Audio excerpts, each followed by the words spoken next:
So guys, hapon na guys. Kung gibigyan natin ang mga baka natin guys o kumpay, ganado sila. Ganado sila kumain ng kumpay guys. Ito guys, ganado na sila. Pero ganyan ng umaga guys, parang ayaw nila. Pero ngayon ganado sila kumain guys. Yan yan ang sistema sa itong baka ngayon. Pinagtulungan nila yung kumpay na atong gi hatag sa ila kay gabi naman gyud. Gabi na dito guys sa amin. Pero yan, pinakain ko sila ng kumpay. Kanina yung binigay ko sa kanila guys na kumpay, kinain nila tanghali na. At yan, tanghali na nila kinain. Pero ngayon, binigyan ko sila ulit. Ito, ganado sila kumain. Kasi nagsawa na sila sa kakain ng Carabao grass at saka yung kugon. Yan ang kinain nila kanina.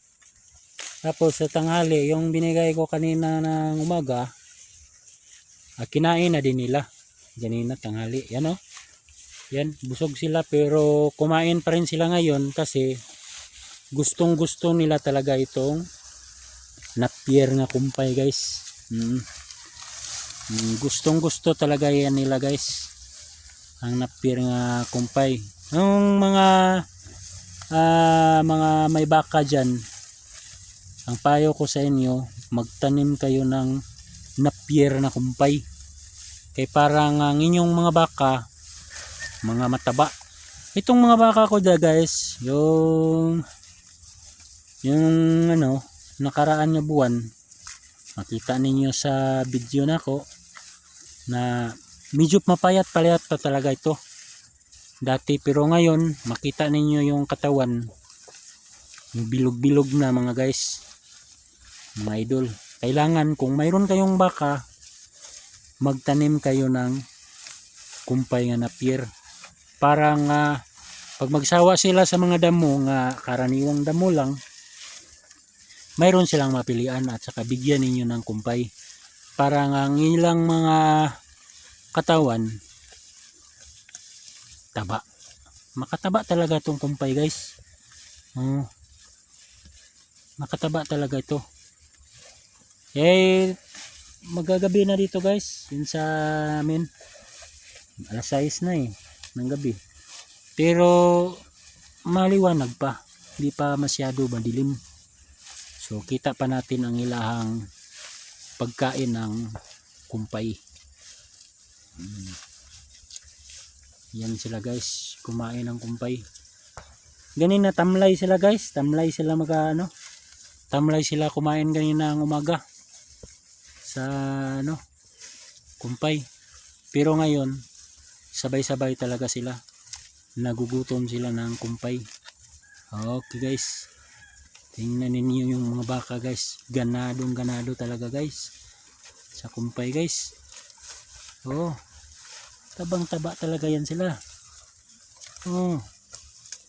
Kaya may mapilian silang pagkain. Yan lang ang technique guys, technique sa pag alaga ng baka guys. Di na magbili ka ng mga mamahaling pagkain ng baka, hindi na.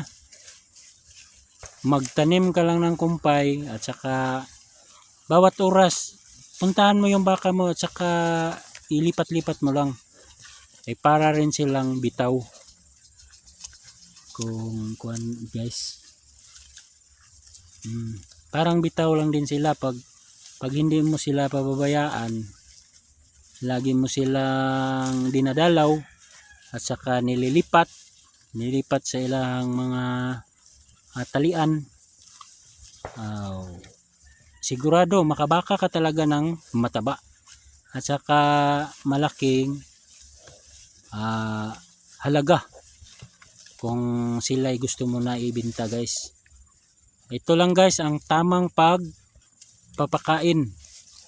Tamang pag-alaga guys ng baka. Oh, dito lang tayo guys. Maraming salamat sa lahat guys. Okay guys.